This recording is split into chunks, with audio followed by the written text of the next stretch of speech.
Broadcasting live. It's America's longest running talk show on computers. It's Computer America, bringing you the biggest names in technology with guest interviews, new products, and your emails. Listen live at computeramerica.com on any device around the world. Email the show at live@computeramerica.com or find us on social media. Be sure to check out our website for contests, giveaways, show notes, live video stream, podcasts, and more. You're listening to Computer America. Hello and welcome into the Computer America Show. We are the nation's longest running, nationally syndicated radio talk show on computers and technology. Thank you for joining us. I'm your host, Ben Crossman, and I hope all of you are having a great day out there. And hey, long weekend. No show yesterday. I probably should have mentioned that on the week leading up to it. But hey, we're back. We're live now. And a short week for us here at Computer America, only 4 shows. But hey, we today, because things happen and we get to, kind of play catch up today, I thought it'd be a good idea to do a show just kind of for us where we catch up on computer and technology news. So no guest, but lots and lots and lots of news stories that, that we feel that you should know about. So, a couple of things before we get started here, including computeramerica.com. That's where you'll find everything and anything having to do with today's show. So, be that, the show notes, which will have links to all the articles, videos, anything that we talk about will be right there. So, if you are driving, if you have your hands full, don't worry. You can check back at computeramerica.com for everything. Also, while you're at our website, be sure to check out the Computer America contest brought to you by Logitech, where we give away a great prize every single Friday, and we should be looking into a product refresh here in the near future. So keep an eye out for that. Probably restart the contest. So if you entered, well, it'll be time to enter again here soon. So there you have that. Also, be sure to check out the live video stream, which is brought to you by OWC, and very happy to have them on as a sponsor, and very happy to bring you the live video portion where, we're still on the radio. You can still listen to us just like normal, but you can, of course, watch Computer America.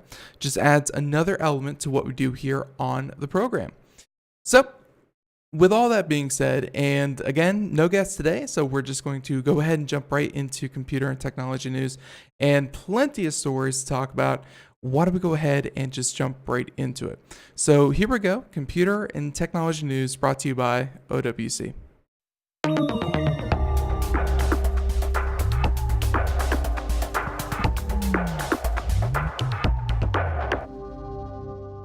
All right, so we have a couple of stories here that are a little bit mind-blowing, a little bit off the wall, and I think we're going to start with one of those. It's quite a trip.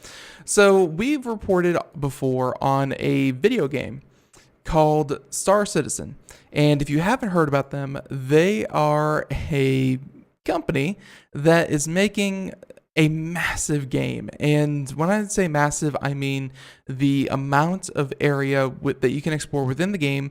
Many games that are MMOs or the like, where they have a set universe, there's a way to either, you could run from one side to the other, and it would take you, in some cases an hour, in some cases 15 minutes, depending on your mode of transportation. Games are generally not that big. Star Citizen is planning to be that huge game where it's just massive, and the amount of money that you can spend on it is also massive. So it's very much a passion project. It's been through development hell back and forth, and now we have this situation where Star Citizen, even though it's not finished, they do offer kind of packs where you can buy ships, and it's a way for them to fund the game, fund the development of the game, and fund the server space it requires to run it. Well, there's one thing about Star Citizen, and it's that they've taken in a lot of money from crowdfunding, from places like Indiegogo and Kickstarter to fund a game, but for a game that they want to actually make, well, it's going to take a lot more money. And here's one way they're hoping to get it back. So if you think of the game, $60 gets you the game, and then depending on content that you can make for it, either, user created or otherwise, it can run you $15, $20, $100 depending on what you buy. How about this? What if Star Citizen, you wanted to get into it, and I believe it's the Legatus pack, or Legatus, however you say it. They've introduced the Legatus pack, and it will give you 117 different ships and 163 different kinds of extras, so usually skins or things like that, and all for the low, low price of $27,000. That's right, $27,000 for elements in a video game. Now, I'm not one to just say, man, they're just pixels on a screen, because I've spent my life staring at those pixels on a screen. Pixels on a screen usually mean more to me than a lot of things people collect, baseball cards or what have you. I'm firmly in the camp that those pixels on a screen actually do matter. But $27,000 matter? I'm not quite sure. It is insane the amount of money that you can now drop on this. So they said that you need to have spent over $1,000 on game content before you can even see the product page. And unless you're buying this for a team, this is the kind of purchase you usually only make if you're either filthy rich or need to, need an outlet for your midlife crisis. And I don't know. It's one of those things that I'm kind of okay with, and I've been okay with digital content. Like when I first started playing Halo 3 and Halo 2, they had DLC, and I wasn't happy about it because I was a broke teenager and I had to pay a little bit extra.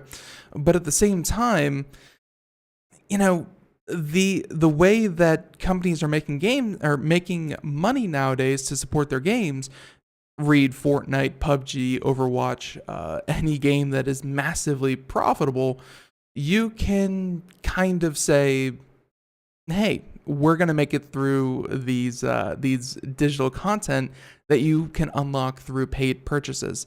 And, Star Citizen is one of those things where we look at that price tag and we go $27,000. And, and by the way, anyone out there wants to join Compute America in the chat room, talk with us, and I'll be able to read your messages as well. Feel free to over at twitch.tv/Compute America. But, it's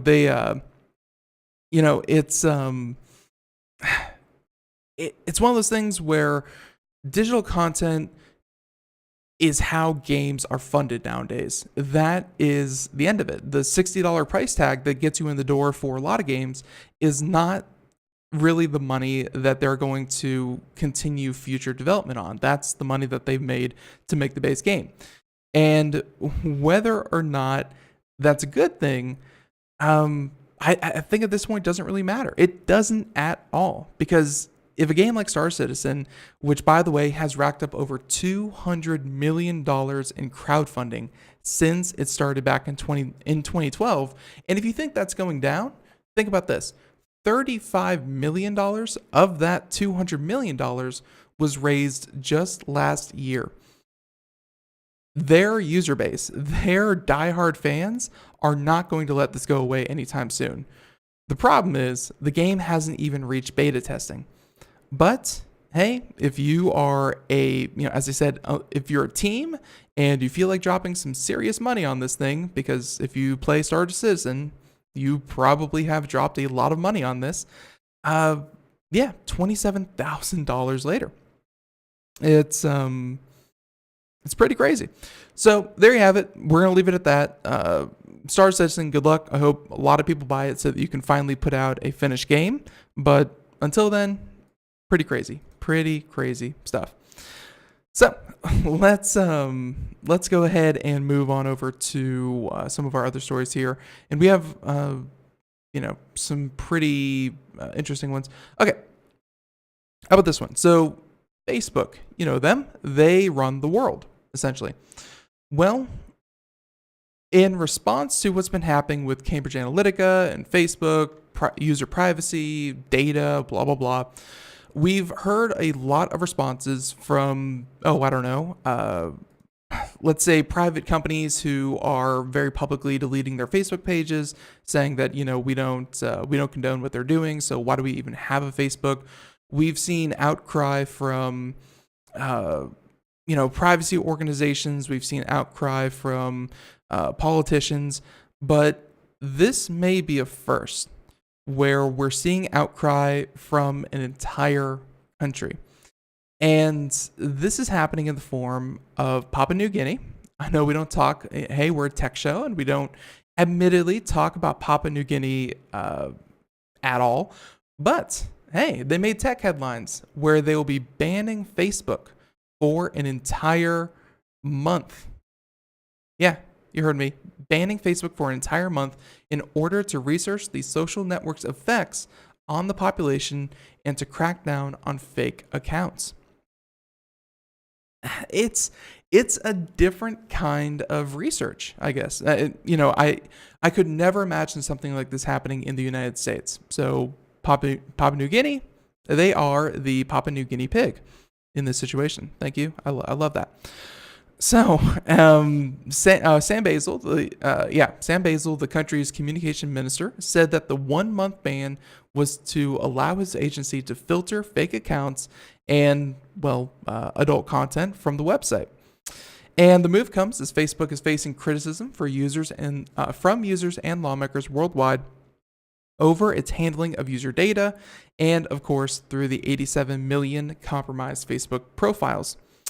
And user in the chat room actually makes a good point, where companies are also starting to separate themselves from Facebook, because it used to be if you had a Facebook account, it opened the doors to a lot of other services, such as dating profiles and things like that. But no, they're tearing themselves away from Facebook, and now we have, again, Papua New Guinea trying to study the effects of, Facebook. So a digital media expert from the University of Sydney told The Guardian that the vast majority of Papua New Guineans do not use Facebook, so a ban will not have a major effect on the population. So, okay, not a major effect. That's going to be okay. But they said that they questioned the reasoning behind the ban, saying that it is possible for the government to conduct research and crack down on fake accounts without limiting user access to the social network, saying that 1 month is an interesting time limit for a ban, and saying that I'm not exactly sure what they think they can achieve and why the ban is necessary, where you can do Facebook analysis without it. So that's the question. Does Papua New Guinea need to have a ban in place to study the effects of Facebook on their population? And as they said, Facebook is not widely used by Papua New Guineans. So what are they really trying to achieve here?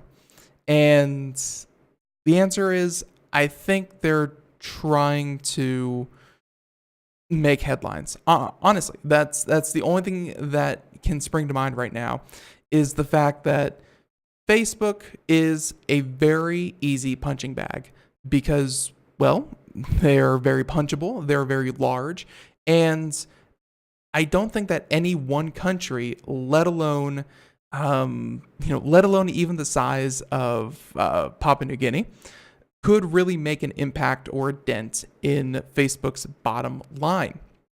So what they're doing is simply a publicity stunt, and any research that comes out of it, hey, it's probably not going to mean much to anyone, because even if they found that this ban was the cure for every known ailment known to man, no Facebook, no more human ailment, I don't think even then people would be willing to give up their social media so quickly and so easily. Facebook is so ingrained, social media is so ingrained, it just won't happen. So, and there you have it. So we're going to go ahead and move on from this one, but Papua New Guinea, whatever you're trying to do, good luck. I just don't know. Let's see. So with that being said, why don't we go ahead and move away from Facebook for a little bit, because Facebook, of course, gets a lot of people hot under the collar. Let's talk about. All right. How about this one? This one, I can't get enough of this, because PUBG is a very popular game. There's no doubt about it. It really made the Battle Royale scene attractive to a lot of people. And yeah, it really made it attractive to a lot of people. And it's one of those things that Fortnite came along and really opened it up to an even bigger market. So whatever PUBG did, Fortnite did to an nth degree even further. So now we have the situation that, well, the creators of PlayerUnknown's Battleground, they are suing Epic Games over Fortnite Battle Royale mode. So a quick refresher for all of you who do not remember all the terminology here. PUBG is the video game PlayerUnknown's Battleground, created by PlayerUnknown, largely developed by a single person, really went viral. A lot of people, clung onto it, and it's still very popular to this day. Now, Fortnite was a game that was kind of a tower defense, first-person shooter kind of deal. It was unique in its own right, but it had been out for a year or two, probably reached its maximum number of users, and was starting its steady decline, as most games are wont to do. They came out with a Battle Royale mode. So they had the game engine, they slapped it together, and a lot of elements borrowed directly from what PlayerUnknown's Battleground did. Well, and in some case, blatantly. I mean, really, if you put the two games side by side, it's, it's, there's no doubt that if not inspiration, they directly ripped off of PlayerUnknown's Battleground. The problem, though, is that does that give PlayerUnknown's Battleground the right to sue Fortnite? Because Fortnite has really overtaken PlayerUnknown, and they have eclipsed their market share, and now, well, it kind of opened Pandora's box, where now we have even AAA games. Think Call of Duty announced that they're going to have in their next Call of Duty game, they're going to have Battle Royale, of course, with the Call of Duty spin. But, hey, it means everyone's going to have one. And it's a genre that's not really going to go away, because, Fortnite said they were going to invest about $100 million in tournaments next year. Whenever there's money, that means that the hardcore dedicated crowd is going to stay, kind of dedicated to the game so that they can win money, which means it's going to stay in the spotlight even further. So, all that being said, PlayerUnknown's Battleground suing Fortnite for essentially ripping off what they did. And so it's clear that Fortnite is wildly different in some respects, where the most obvious is, of course, the construction aspect, where Fortnite, you could construct buildings, PUBG, you could not. This was a holdover from the single-player game. Hey, it's that kind of thing. But here's another question. Whether or not PUBG can lay claim to the originality when it's arguably riding the coattails of H1Z1, which introduced the fundamentals of the Battle Royale genre considerably earlier. And even beyond that, you could thank DayZ Arma mod for, hey, whether or not they even came up with that. So is this, and hey, this is the lawsuit, and it boils down to, is what Fortnite did to PUBG fair, given what PUBG did to H1Z1, which is what H1Z1 did to DayZ Arma? That's the question. So obviously PUBG is probably one of the first companies that had enough money to actually take serious legal action against another company, because it is selling its game, and it was selling for quite a bit. But hey, there you go. And by the way, let's see. Look up the backstory of H1Z1. He had major involvement. And yes, PlayerUnknown's did have major involvement in H1Z1, but even so, you can't take you can't take what you've done at one company, take it to another, and claim it's your own work. We saw what happened with Tesla, and when a lot of companies poached Tesla and Google self-driving car engineers, things like that. The research and development that you do at a company shouldn't follow you that explicitly. So, hey, anyways, they said that PUBG is based on Epic's widely distributed Unreal Engine, which has no doubt fueled some animosity.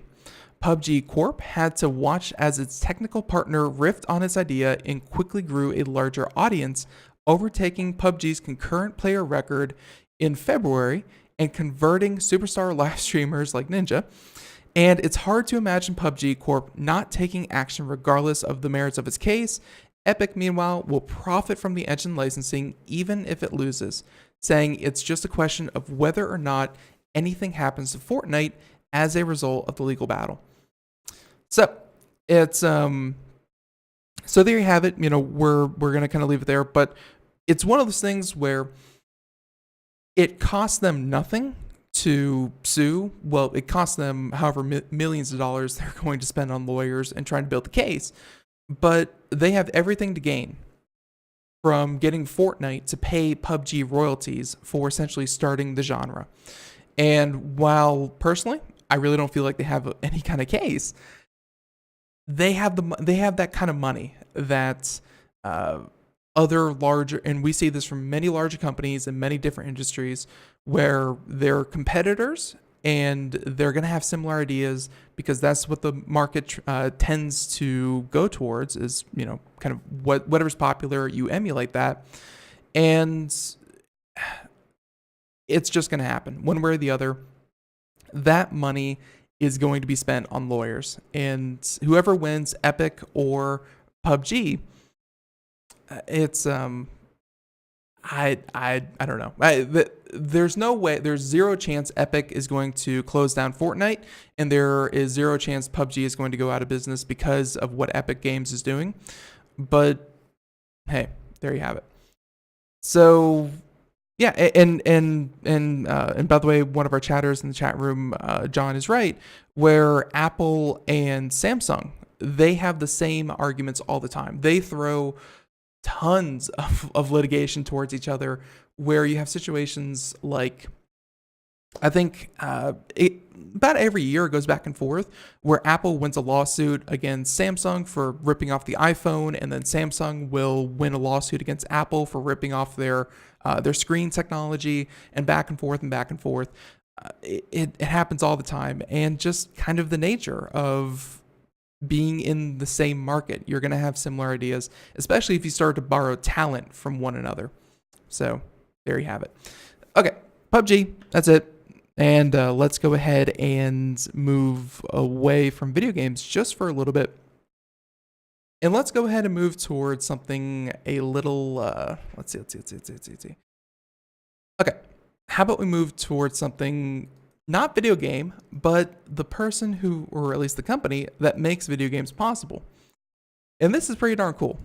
So if you're watching the video portion, lucky you, you're going to be able to see the picture and the first glimpse at what Nvidia's new manufacturing facility is going to look like. And this thing looks pretty darn cool. And let's see. So Nvidia, they're building a new 750,000 square foot building.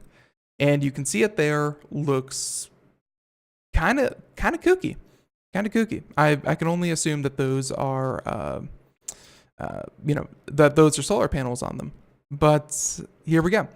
Saying that Nvidia is preparing a new massive building.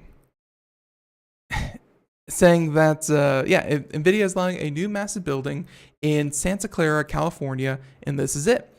Where Voyager will be the larger than the building that they just finished construction. The old building, 250,000 square feet. What a dump of a building. Only 250,000 square feet. No, we need to go 750,000 square feet. And they said that it will share a distinctive Nvidia design. So Nvidia opened the first building in Denver in 2017, and it feels like if a person could go into an Nvidia GPU, I'm sure that was completely, well, intended. So there's a green and sharp angles everywhere, triangle skylights pepper the roof, and which is also a triangle. It's just 2 stories due to local zoning laws, and appears that the new building will follow much of the same trends. Where Voyager will be 750,000 square feet and situated, there we go, next to the Endeavor in Santa Clara. And they said that this puts the combined building square footage at 1.25 million square feet, which is a little less than half of Apple's new headquarters. Really, that puts Apple's headquarters kind of in perspective. Apple really went all out for theirs. So the company has about 11,000 employees around the world, and about 5,000 of them reside in Santa Clara. And Nvidia is using Gensler to design the building, and it will be constructed by DevCon, the same company's tap for the first building. And they said that construction is expected to start next month and take up to 3.5 years. It's some pretty crazy stuff. So the reporter for the article asked Nvidia why these buildings are named after notable spacecraft. And the response is interesting. Endeavor and Voyager have the initial sounds of N and V, hence the initial sounds of Nvidia. So Nvidia. So I'm sure the next ones will have Idia somewhere as well. Anyways, while the names also suggest a sense of pushing frontiers. So is it cheesy? Of course, but looking at this thing, it's certainly a showstopper and really goes with that high tech. Honestly, for anyone out there who has played either SimCity 4 or Cities Skylines, which is also kind of a city planning simulator kind of deal, it looks like when your population goes from kind of low, medium tech, that's what the surrounding buildings look like, and then you kind of hit that high educated, high tech buildings, and they start to get all those solar panels on them. They start to get that new futuristic look to them. It kind of looks like that, where Nvidia is starting off the new high tech building trend in City Skylines. That's what it looks like, and hey, looks really, really, really cool. So good for them. Glad to see that they aren't going anywhere. And hey, it pays to be the king when you own, or actually you cornered the graphics card market. So there we go. We're going to go to break here for just a minute just a minute. But before we do, let's talk about... All right, let's talk about Acorns. So a lot of younger people, no offense to anyone older listening to the show, but younger people like the idea of retirement, but it's not some weird bank account that you send off to a weird bank and some weird dude tells you how to weirdly spend your money so that it will weirdly become a lot of money by the time you retire. Instead, and yeah, dude, what's retirement? Yeah, as if any of us are going to retire. There's this idea of acorns. So I'm sure the name comes from the idea of squirrels sowing away acorns, and eventually, hey, you get to weather the winter that is retirement. But it's billed as an automated investment manager for the people, and Acorns is off to a blistering start in its new retirement account service, picking up about 100,000 accounts in the first month. Invest in Facebook. Yeah, don't invest in Facebook, by the way. Also, Computer America is not an investment company. Don't take our advice for anything. But Acorns is pretty cool. And I've been a huge proponent of, banking, but not just banking, but doing it like almost entirely mobily. Mobily? Is that a word? Mobile banking almost entirely. It's a great thing. So hey, the music means we're gonna take a break. We're going to be right back after like 2 commercials, and then we'll continue on with Acorns, why you should kind of think about it and talk about how much they've grown. Everyone, stay tuned. Computer America, right after this. Greece is cheap. But the airfare costs a fortune. Paris? Not much closer, and again, airfare... What about Puerto Vallarta? Let's face it, flying anywhere is just too expensive. Wait, what's this? Low-cost airlines. With one call to low-cost airlines, you'll drastically slash your travel costs. We're talking insanely low airline prices to any of your favorite destinations. Where would you like to go? London, Rome, Costa Rica, Australia? Wow, that's cheap. So why wait? Call now to learn how crazy cheap it is to fly anywhere in the U.S. or international. Our prices are so low, we can't publish them. The only way to get them is to call to instantly hear the most amazing best deals on airline travel. It's that easy. So call now and start packing. 800-215-4461. 800-215-4461. 800-215-4461. That's 800-215-4461. We are all Brother Wolf. 10 years ago, a group of locals banded together to create positive change. We took animals into our homes, held adoption events at local retailers, and talked to the community about our mission to help build a no-kill Asheville. A decade later, we have achieved so many victories for animals in need. There's been so much progress, yet there's still so much to do. As part of our year-long celebration, we encourage you to become a member of our special Compassionate Circle program.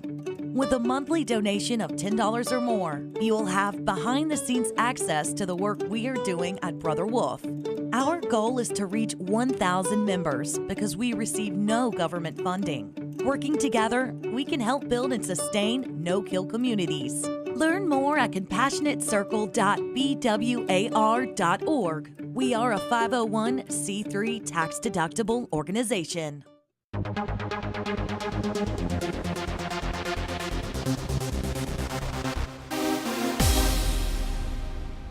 Hello, and welcome back to the Computer America Show. We are 32 minutes past the hour, and we are talking about, well, computer and technology news. I thought it'd be fun to, first day back, a long weekend, try to shake off the cobwebs, and hey, we do computer and technology news for the entire hour, try to get caught up, and then, hey, head into the week feeling good. So again, I hope all of you are feeling well, and by the way, if you missed any part of today's show, feel free to head on over to computeramerica.com or wherever podcasts are heard, because the podcast of Computer America is simply today's show in its entirety. Hey, rebroadcast wherever podcasts are heard. So iTunes, Google Play, SoundCloud, Spreaker, hey, wherever you want to do it, go for it. But glad that you can listen to us live and glad that you could listen to us any way that you possibly can. All right. So like I said, we were talking about Acorns, and it's a pretty cool idea where, investment has always been, hey, I have an initial investment fund to, invest and for retirement, and you would feel stupid. Honestly, I think this is one of the biggest barriers to entry for retirement planning, is that you would feel stupid to walk into a bank and say, I have $2 in my account. I would like to start investing for retirement. They wouldn't really do anything for you, or at least it's hard to imagine that they would. So they, let's see. So unlike that, Acorns, it's an app, you sign up for it, and with your spare change, that they say, the initial spare change investment costs about $1 per month, and its new retirement focus account costs about $2 a month. So those are the, that's how much it is to start a retirement or investment account. Really not that expensive. And they say that those fees are in place until a customer hits the $1 million investment threshold. And Kerner says that most of Acorns' more than 3.5 million customers, by the way, if you, and if you didn't catch that, 3.5 million people have signed up for the service. That's pretty darn good. Are investing roughly $50 to $60 per month into their core account, which is ideal for investors who aren't particularly savvy about investing in the stock market, saying that if someone put $10 into an Acorns account and that was all they ever did, it's not a great deal. But that's not what we're trying to do. We're trying to get people to save and invest. So they said that the average age of an Acorns customer is 32 years old, medium income about $50,000 to $60,000, and again investing about $50 a month. And hey, check that out! Someone gave me $2. Good job. So they said that the types of problems that we're trying to solve is that 70% of Americans don't have $1,000 emergency fund set up, and 66% don't have $1 saved for retirement. And those are stats I hear all the time. They're they're a real problem, especially the no emergency fund. And that's why so many situations, such as, even if you have insurance and you have a major medical event happen to you, think car accident or broken bone or something like that, that is enough to push people over the edge into a really, really bad place financially. So obviously, any company that out there that is trying to get people to not just save but also invest, that's definitely a good thing. So yeah, let's see. So unlike other services, Kerner says that Acorn tries to be as transparent as possible about its pricing, and they say that the way that we think about pricing is from a subscription pricing perspective, and to be really clear with our customers about exactly what they're paying and exactly what they're getting. So anyways, financial services and investment apps continue to proliferate, driven by a booming stock market, low interest rates, and the rise of cryptocurrency speculation. I don't even want to talk about cryptocurrency because that's another way to make your millions if you had a time machine. Absolutely. So and with that said, the company emphasizes savings and portfolio diversification rather than day trading, margin trading, or betting on the latest token offering from an unknown company. So with that being said, let's go ahead and just say Acorns.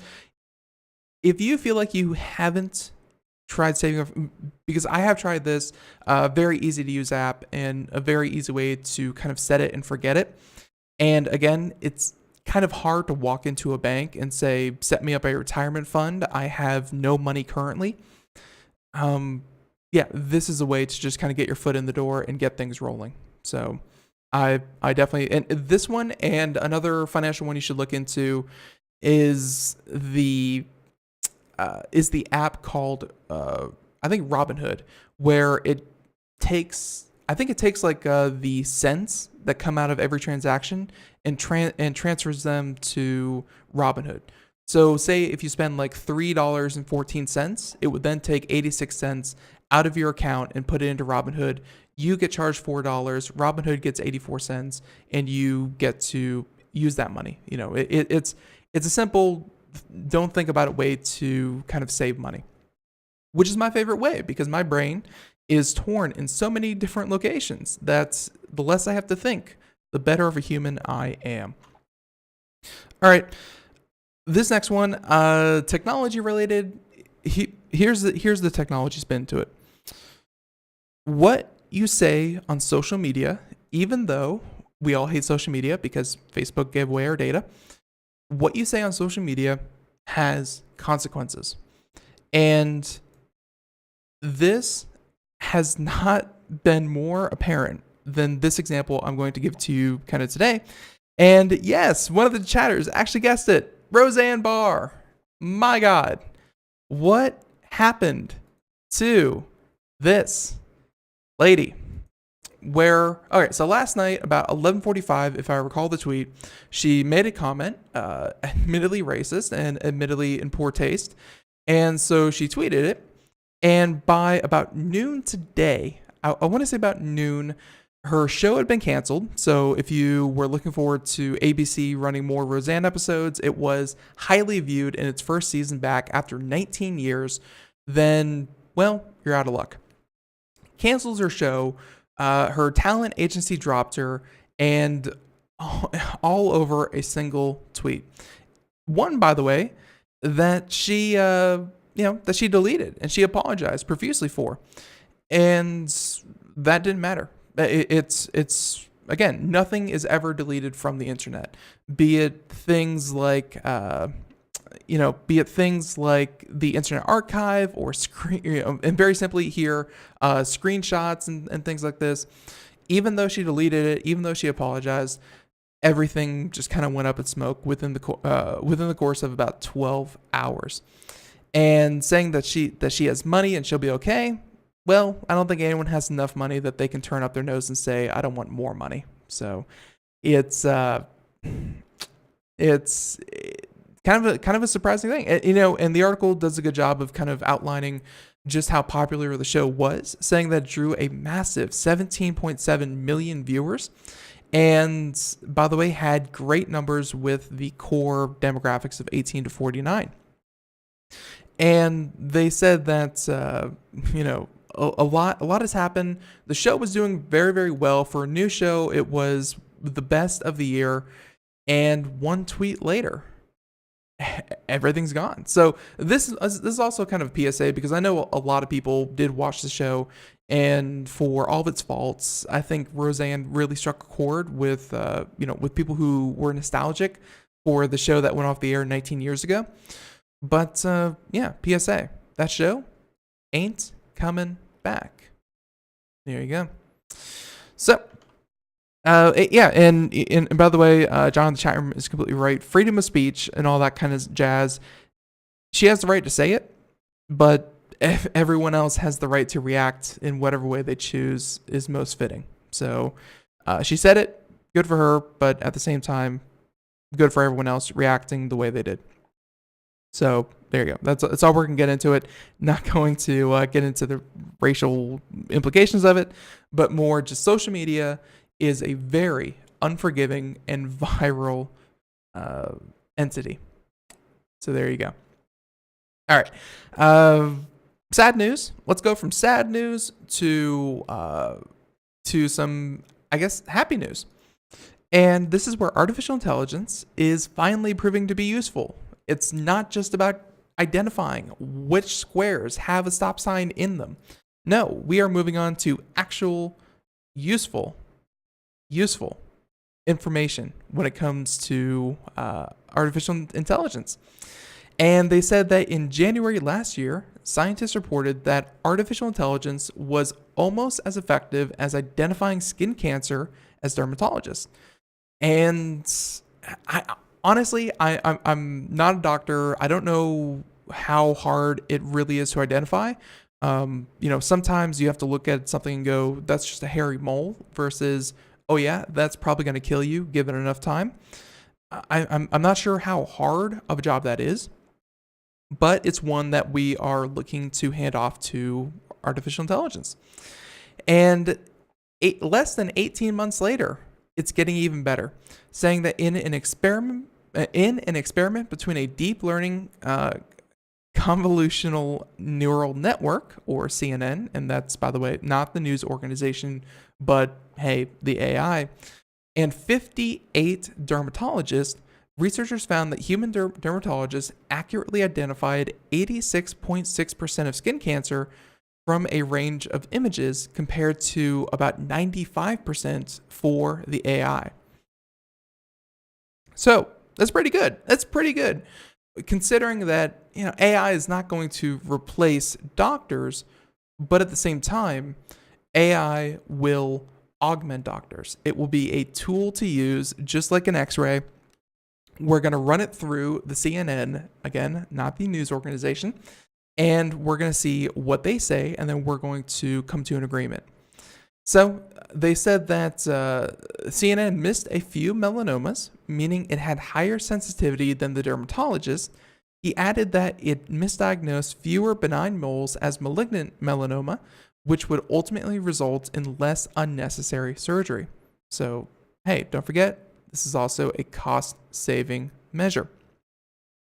So, they say the AI was taught to distinguish dangerous skin lesions from benign ones after being shown more than 100,000 images. So think about how many images a doctor looks at when they have to learn to diagnose skin cancer.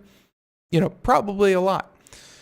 Now think about this AI, 100,000, and it remembers all of them because it's a computer. And according to the team, the system will make early diagnosis of skin cancer faster and easier, helping doctors to intervene before disease spreads. And again, that's the point. Helps doctors earlier. It helps with diagnosis. And while the AI is still undergoing testing and will likely be restricted to professional use initially, it's the sort of thing that could end up in the consumer market as a home diagnostic tool.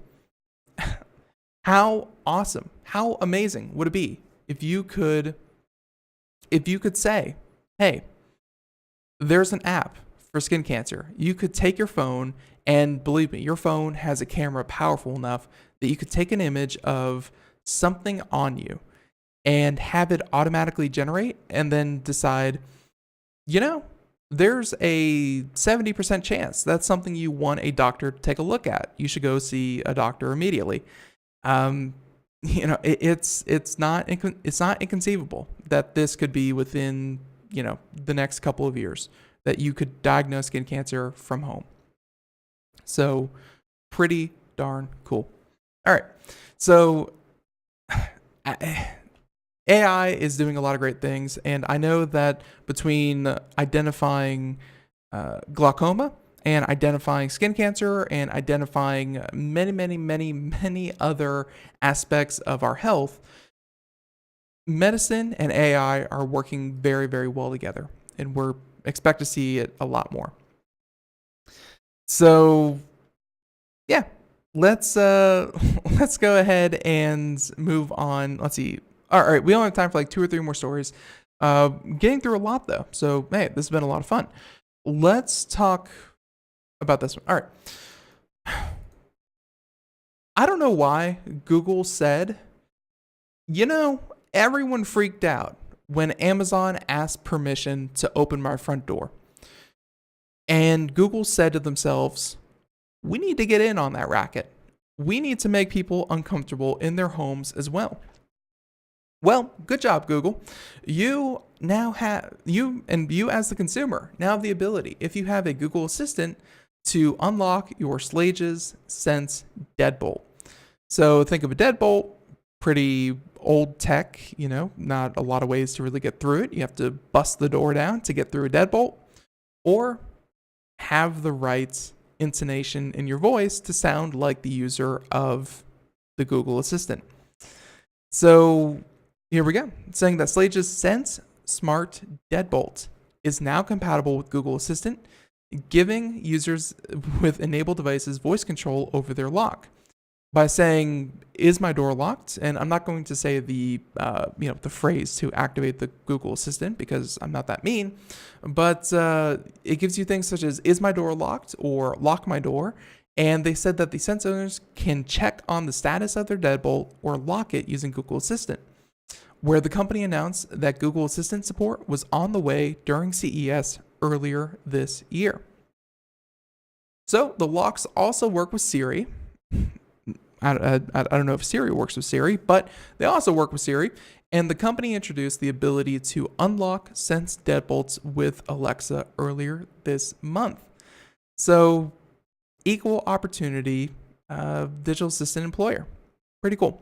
So to use the Google Assistant with your Slage Sense Smart Deadbolt, you'll have to get a Wi-Fi adapter, and through which you can also lock and unlock the Smart Deadbolt from your phone. So obviously, the Wi-Fi adapter connects to Wi-Fi, which then either through the app or anything that is allowed to control the app, you can then unlock, lock, or check the status of your deadbolt from any Wi-Fi connected device. Pretty simple. So Slage has been at the forefront of the IoT security solutions since launching the Slage Sense Smart Deadbolt in 2014.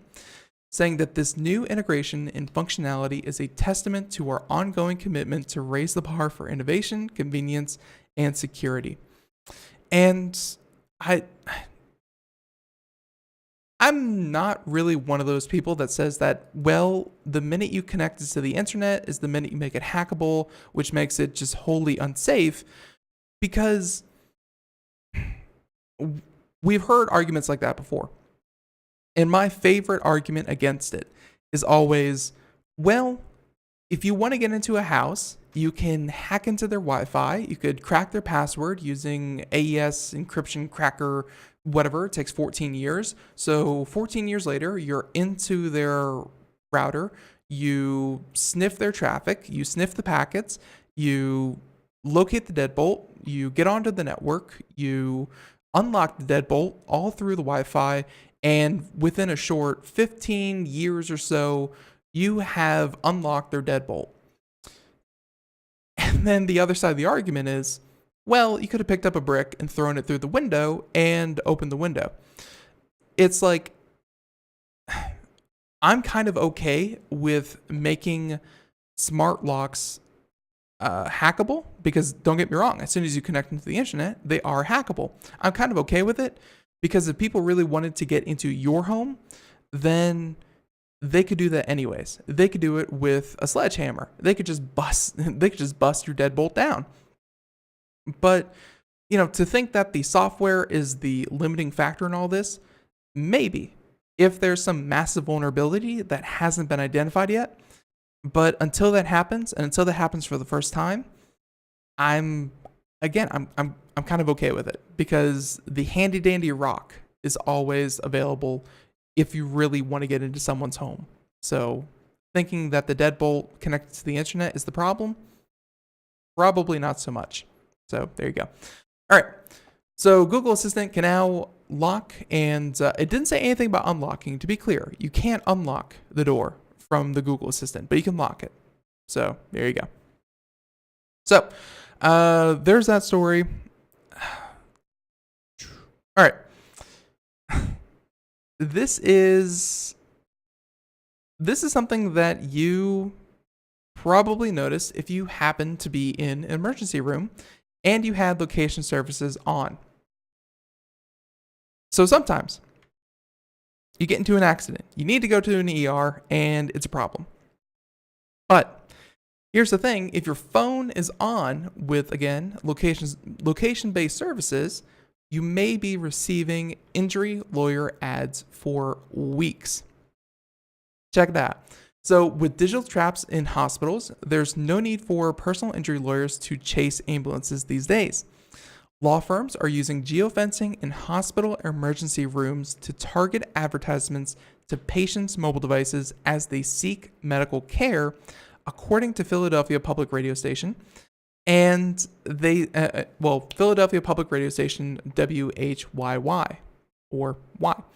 Geofencing can essentially create a digital perimeter, blah, blah, blah. We all know what geofencing is. And if your phone passes in there, then that gives a clear indication for advertisers that, hey, you were in a location that would probably be best served by injury lawyers.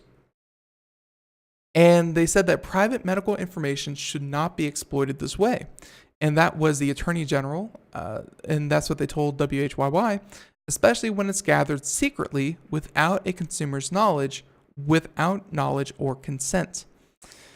So they said that patients who unwittingly jump that digital fence may see targeted ads for a month and on multiple devices, the outlet notes. And last year, Haley's office barred a digital firm from using geofencing in healthcare settings, and in the state after the firm was hired by a Christian pregnancy counseling and adoption agency to digital perimeters to target ads to anyone who went into Planned Parenthood clinics. You can start to see where this is, this is a problem. It's not just smart advertising. Again, think about how they banned it the first time. Christian pregnancy counseling and adoption agencies used it whenever anyone went into a Planned Parenthood clinic. Again, Planned Parenthood doesn't just provide abortions. They provide all manners of healthcare. And now you're inundated with people who think that you are, there for the worst case scenario, and they need to beat you over the head with abortion-minded advertising. So the ads had text such as pregnancy help or you have choices, which if clicked would direct them to information about alternatives. Still, the use of geofencing in hospitals for marketing is not necessarily illegal overall, and law firms and marketing agencies remain eager to put up their fences. Healthcare-related geo-targeting is occurring across the country, including in Tennessee and California. So they said that, actually here's some questions for legislation. Is everybody in an emergency room going to need an attorney? Absolutely not.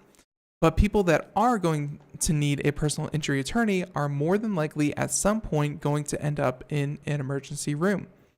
Still, patients don't seem pleased with the strategy. And of course, this is also about, it's supposed to be your privacy as a patient. Yeah, it's supposed to be about your privacy as a patient. And that's kind of the thing. Where if you're a patient, the minute that they're allowed to put up those geofences, they are able to monitor when you enter the hospital, when you leave the hospital. It's essentially medical records without the HIPAA compliancy needed to store them. So while it's not anything about the treatment received, it's not about anything, really exploitative like that. It does show that, hey, this person was in the hospital for 2 days. Maybe, we should definitely start hammering them with advertisements.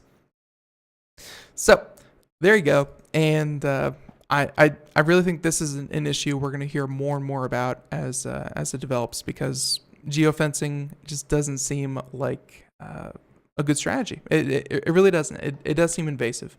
So, all right. Man, we have blazed through a lot of these news stories. And we have like 2 minutes left. I don't think I'm going to be able to get to the last few that I do have. Okay, so just some highlights, including someone is asking the FCC to monitor Amazon and eBay for pay TV boxes. Check it out. So essentially that means, and we've actually had a couple on the show, I kind of had a funny feeling about them after having them on the program, but they're essentially alternatives to Apple TV or Roku, and they will go out on the internet and find illegal streams and stream content that you would otherwise have to pay for and stream it to your television. That can be a problem in terms of legality and whether or not the company behind it is actually going to provide you a product, because many of them are startups. They don't have any kind of back end. So if they do run into legal trouble with what they're actually doing, they are more than likely to drop their entire ecosystem. And you are left with a useless little set-top box that is nothing like what you paid for, and you're out a bunch of money. So the FCC is going to start cracking down on those on Amazon and eBay. So if you see them and you've never heard of them and they don't look legit, hey, it may be a good deal, but I wouldn't trust it for long-term anything. So there's that story. You can check that out. Ars Technica, I believe. And let's see, there's another one about, I believe that's the Seattle Times, talking about Bitcoin miners are sucking up all the electricity. And let's see, so we're not going to talk about that one. And then the last one I really wanted to get to, but won't be able to, is China. They invite international researchers to do science on its future space station. So yeah. Hey, you can of course check that out. By the way, everyone, if you didn't know, China has their own space station. They said, forget the International Space Station. We're going to build our own, and it's going to be awesome. There's going to be blackjack and other stuff, and you can, of course, do your research there if you so need to. So, all right, there you go. And everyone, the music means that we are done here. I want to thank everyone, and definitely the folks in the chat room for participating. It was a lot of fun today, and thank you so much for making the show better. And everyone out there listening to the live radio program, it's been a lot of fun. And be sure to tune in tomorrow, 4 p.m. to 5 p.m., Monday through Friday, Eastern, by the way. And tomorrow on the program, we will be talking with Scott Schober. Oh, of course, Scott Schober. He is our security correspondent, always comes up with a lot of great topics, and of course runs his own security firm. You can check it out. Again, be here tomorrow. Everyone, have a great day. Thank you so much. Bye-bye, everyone.